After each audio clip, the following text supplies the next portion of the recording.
హైదరాబాద్లోని అత్యుత్తమ సంతానోత్పత్తి కేంద్రాలలో Mom IVF and research Centre ఒకటి. అనేక మంది దంపతులకు మెరుగైన చికిత్స అందించి తల్లిదండ్రులు కావాలని కలను సాకారం చేసింది.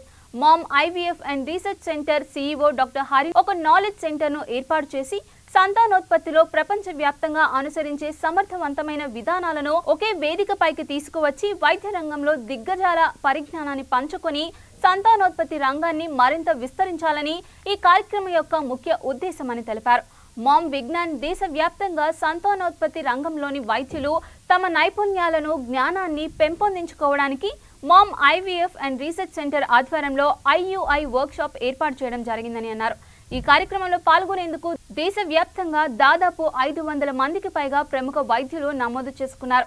IUI వర్క్షాప్లో మణిపాల్ విశ్వవిద్యాలయం కస్తూర్బా మెడికల్ కాలేజీకి చెందిన doctor Adiga Satish, Mom IVF and research centre chief embryologist doctor Jayaprakash, medical director doctor Purnima Durga తదితరులు పాల్గొన్నారు. Medical director and chief fertility consultant at Mom IVF and research centre. ఈరోజు మనం మామ్ విజ్ఞాన్ 2021 IUI వర్క్షాప్ కోసం గ్యాదర్ అయ్యాం ఇక్కడ అందరము. యాక్చువల్లీ కోవిడ్ తర్వాత 2 years అసలు ఫిజికల్ మీటింగ్స్ ఏమీ లేవు మనకి. But now the wave has come down. Now we have come up with beautiful academic event after COVID anamata. So there lot of attendance actually. So many doctors are eager to meet each other and share their knowledge.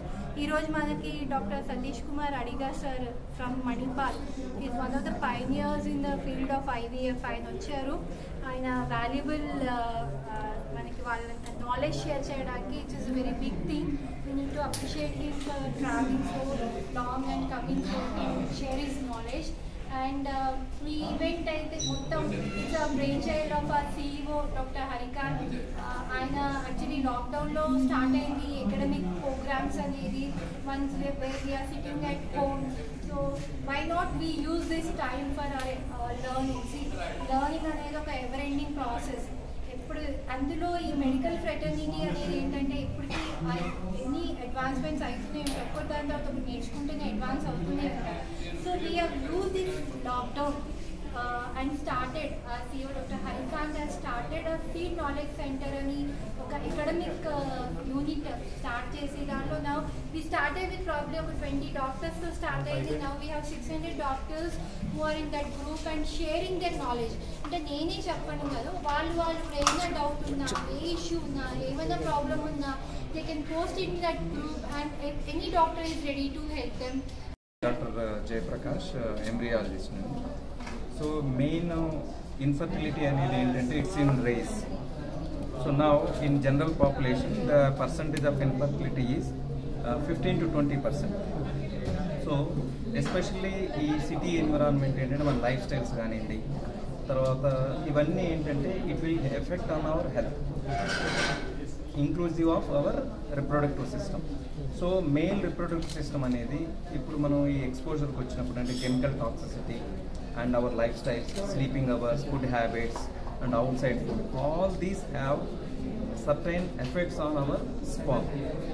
So అందువల్ల ఏంటంటే infertility అంటే రేజ్లో ఉంటుంది. So my main ఈ workshop ఏంటంటే so the budding gynaecologist ఎవరైతే ఉన్నారో వాళ్ళందరికీ ఒక ఈ ఇన్ఫర్టిలిటీ మీద ఒక అవగాహన కల్పించడానికి ప్లస్ కొంత చికిత్సా విధానము హ్యాండ్స్ ఆన్ అది ఇవ్వడానికి మెయిన్ ఈ ఈవెంట్ అనేది మేము కండక్ట్ చేసాం.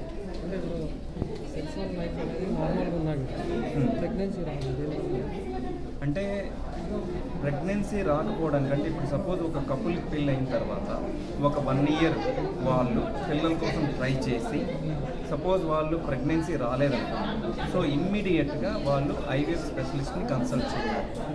అప్పుడు ఐవీఎఫ్ స్పెషలిస్ట్ని కన్సల్ట్ చేసినప్పుడు మేల్ ఇన్వెస్టిగేషన్స్, ఫీమేల్ ఇన్వెస్టిగేషన్స్ చేసి సో ప్రాబ్లం ఎక్కడుంది, ఎంత percentage of problem, severity problem assess చేసి దానికి ఏ విధమైన చికిత్సా విధానం అనేది చేయాలనేది గైనకాలజిస్ట్ డిసిషన్ తీసుకుంటారు. మధ్య చాలా చూస్తున్నాము 4 months బేబీకి హార్ట్ పని చేయకుండా తీసేయడం అనేది చాలా కంప్లైంట్ చేస్తుంది. అంటే అది that is related to not infertility, that is related to genetic abnormalities. అంటే పేరెంట్స్కి జెనెటికల్గా ఏదన్నా ప్రాబ్లమ్స్ ఉందనుకోండి, that might carry to the ఆఫ్స్ప్రింగ్స్. So disease ఏంటంటే ఇన్ఫర్టిలిటీ అనేది ఏంటంటే పెళ్ళి అయిన తర్వాత 1 year లోపల వాళ్ళకి ప్రెగ్నెన్సీ రాకపోతే అప్పుడు కంపల్సరీగా ఒక ఇన్ఫర్టిలిటీ స్పెషలిస్ట్ని కన్సల్ట్ చేయాలి. Okay sir, thank you.